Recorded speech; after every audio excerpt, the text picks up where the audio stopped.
What's going on, guys? This is Rob, and we are back with Iron Man. Yes, we are. You guys really seem to love the video that we did. We were doing like the books of Korvac and the return of Michael Korvac in Marvel Comics, which admittedly is pretty awesome. But coming out of the last video that we did, right, you had basically Patsy Walker and Iron Man who were taken out by Korvac, and at this point it's just kind of recovery. But in the midst of all that, you basically have a couple things that go down. The first is that you have these kind of words that are whispered in the ear of Patsy Hellcat, right? Pray to the one for salvation, pray to the one for redemption, pray to the one for benediction, just kind of these words being whispered in her ear over and over again, and James Rhodes has also gone missing. Now for Iron Man himself, a lot of what's going on is kind of backlash because, well, I mean, because it's Iron Man, right? I mean, like, when is Tony Stark ever not screwing up in Marvel Comics? You know what I mean? I feel like ever since the events of Civil War, everybody's got it out for Tony Stark. He's just always making mistakes. But more so than that, Patsy Walker is basically dealing with the aftermath of all this and the fact that she's got fractal burns along her face as a result of the lightning that she was struck by. Now, of course, there's a couple, offers that are made by Stark insofar as saying, well, maybe Reed Richards or somebody can tend to it and, keep it from scarring or whatever the case is. But the reality is that's not really what's bothering Patsy. What's really bothering her is these voices that are kind of going in her head. Now, one of the things that's kind of hit on here, and one of the things that kind of belongs to the history of her character, is the idea of schizophrenia. It was one of the things that Marvel focused on in an effort to try to beef her up and make her more interesting, which is a little weird when it comes to it. Honestly, it didn't work.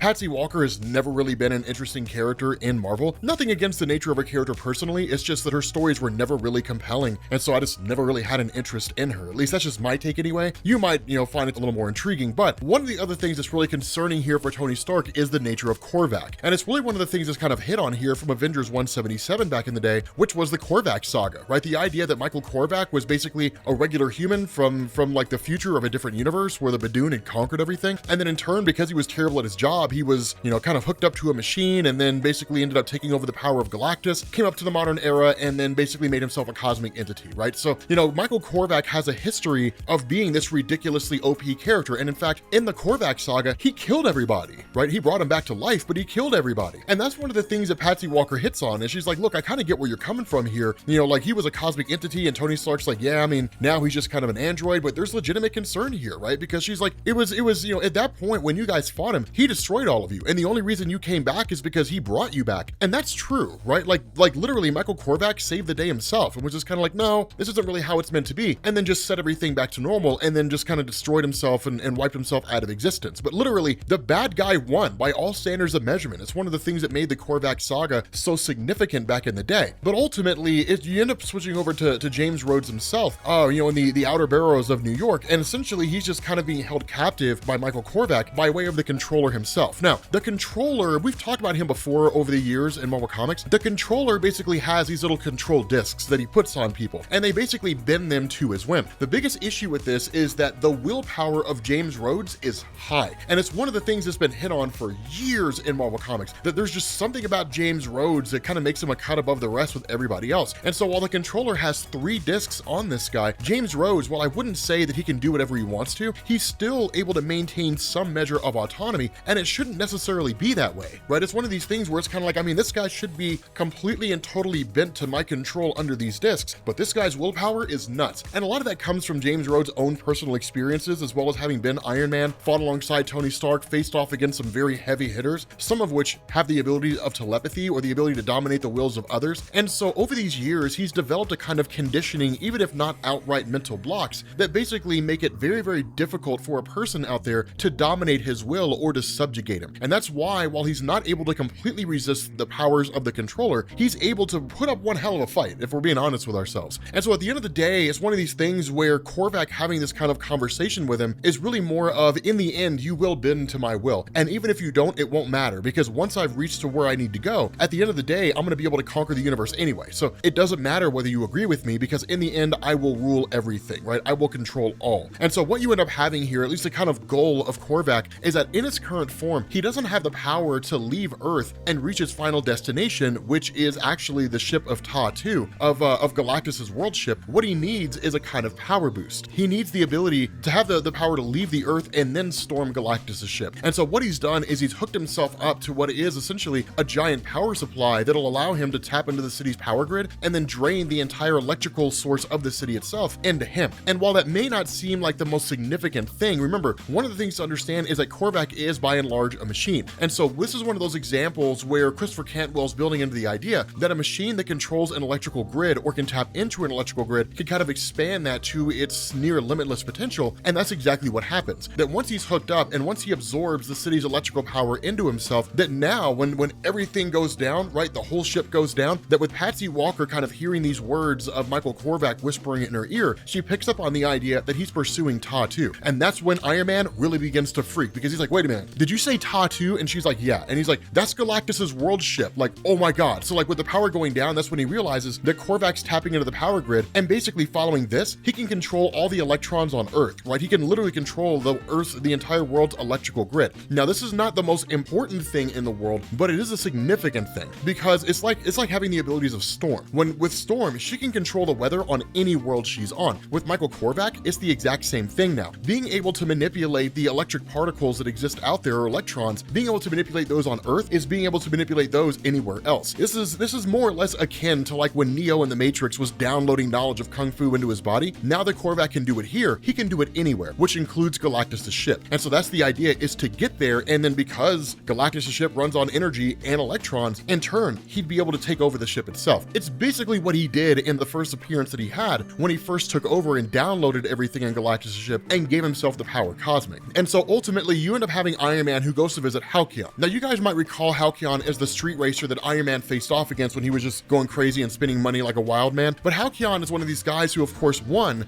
is deaf, therefore he uses sign language, but two, because of the fact that he is kind of an underground guy insofar as illegal street racing, tapping into the underworld, you know, kind of passing information back and forth, he's the closest Iron Man has to an actual like underworld team. What he needs is something a little more complex. The problem with this is he can't just sound the alarm to everybody, right? He can't go out to like the X-Men, he can't go to the Fantastic Four, he can't go to the Avengers, because the condition of what it is that Michael Korvac is doing is, if you tell anybody what's going on, I will kill James Rhodes. Having to basically go underground and seeing Tony Stark having to operate without the help of like Avengers who will easily save the day, it's cool because it forces the story to be written in a way where it focuses on Iron Man in a capacity that you don't normally see. The problem is that in the middle of all this, a way in is a way out. If Patsy Walker can overhear Michael Korvac can control Patsy Walker. And that's what happens. He basically takes over the body of Patsy and literally tells Tony Stark, do not try to stop me, right? Like, do not try to get in the way of what it is that I'm doing. Now, of course, in the middle of all this, is with all the chaos and all the pandemonium, everybody's freaking out. You literally have Halcyon who just like picks up a hubcap, walks over to a fire hydrant, smashes off the top of it, and just blasts Patsy Walker with water. And like, that's it. He's as calm as a cucumber. We end up finding out that's his mutant power, is that his heartbeat never goes above 70 BPM. Now, here's one of the cool things, man. That's a genius ability to have. If your heart rate never goes over 70 BPM, you never panic, right? Adrenaline never kicks in. You never run into any of that stuff. Instead, you're always calm. And if you're calm, you can think clearly. And if you can think clearly, you can win, right? And that's kind of the cool thing. So switch over to Iron Man after he had gotten a hold of Halcyon and gave him a list of people that he needed. And we end up finding out this list of people, it's amazing, right? So you got Gargoyle. Gargoyle doesn't matter. You got Scarlet Spider, which is awesome to see here. You've got Misty Knight. And then you have Frogman, Eugene Petilio. This guy sucks, but his stories, or at least his origin, is kind of cool, right? So Eugene Petilio, he was a Marvel Team-Up character. He originally appeared in Marvel Team-Up in issue 121. He actually teamed up with Spider-Man and with the Human Torch and he like accidentally defeated Speed Demon. And then when he defeated Speed Demon, he was like, yeah, I'm amazing. And then like went forward and tried to be a superhero, but basically had a terrible career. But I love Frogman. I would love to read a solo series about Frogman. I doubt it would sell well. It would last like 6 issues and then Marvel would cancel it, but I would love it.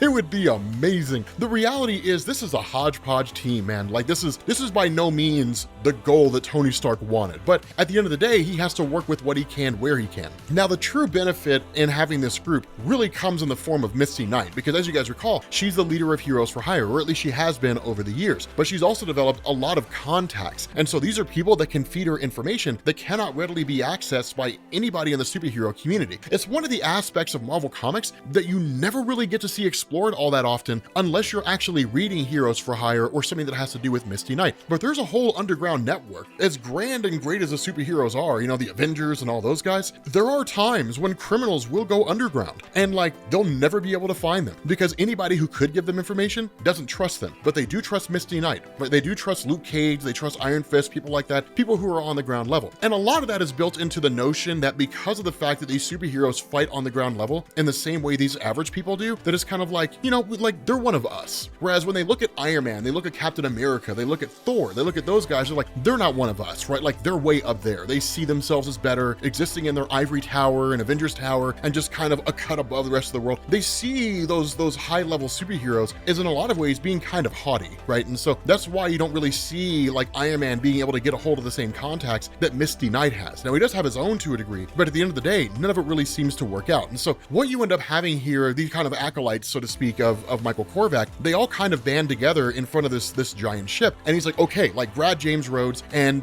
like everything that we need will be done in an hour. And we basically need to get the attention of Iron Man here. And so what you end up doing is you basically pick up with the team of Iron Man, right? Like you pick up with Misty Knight and all them, who basically come to this realization that there is a kind of power source out in the dock somewhere that basically had a high level of radiation or energy that emanated from it. And so because of that, that's their source, right? That's where they need to go in order to find Korvac, or at the very least find whatever it is that has to do with Korvac. And so ultimately you end up having this location traced down by Iron Man as it's given to him by Misty Knight. And when he gets there, or at least gets to a spot, kind of following Patsy Walker, that basically these people come running out saying that like there's a guy in the laundromat with a bomb, right? And of course, Michael Korvac doesn't actually have a bomb. He was looking to just kind of get everything sorted out with him and Tony Stark, at least, get Tony to not necessarily be on his side, but at the very least to understand that Korvac's going to win. Now, this is the thing to understand here. Korvac's not trying to get Iron Man to his side. He's not trying to preach to him that like what I'm actually doing is the right thing. It's really one of these things of like what I'm doing here is going to work, right? Like whether you want it to or not, I will succeed here. And there's absolutely nothing you can do to stop me. He's like, I've already imbued myself with half the energy of Earth, right? There's nothing you can do to stop me here, right? Like not you, not the Avengers. At the moment right now, I'm already more powerful than all of you. I am looking to achieve godhood, and I will bring unity to this universe that's already so fractured and broken. What this universe needs is a singular god under which it can either rally or it can be forced to rally. It can be forced to bend the knee. But one way or the other, I will be the one who rules everything, right? He's talking like a tyrannical dictator kind of guy. And so what you end up having while all that's going on is Misty Knight and her guys who were tasked with going and finding that Shi'ar jump ship, which they successfully do. The problem is once they get in there, it's completely empty. There's nothing in there. And Tony Stark immediately putting two and two together is like, no, get out of there. And like immediately, boom, the ship explodes, right? Takes all those guys out. And it's like, holy shit. Like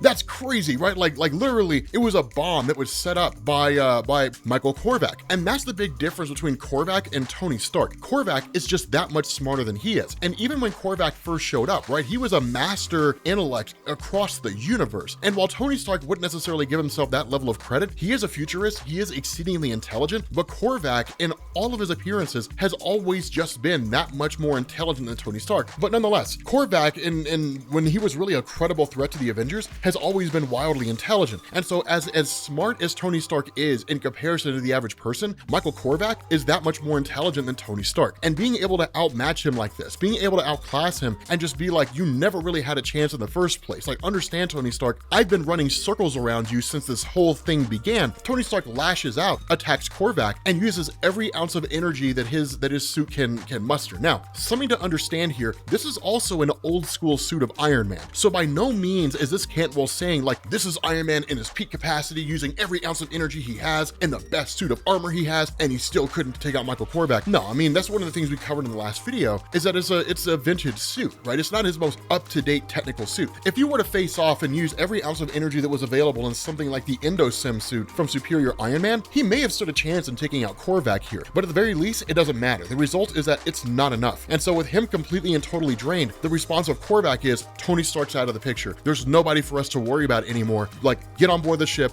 We're on our way to Tattoo. We're gonna go meet Galactus, and we're gonna go take over all the cosmic power that he has. With that being said, guys, we're gonna bring this to an end. Thank you guys for watching, and I will catch you all later. Peace.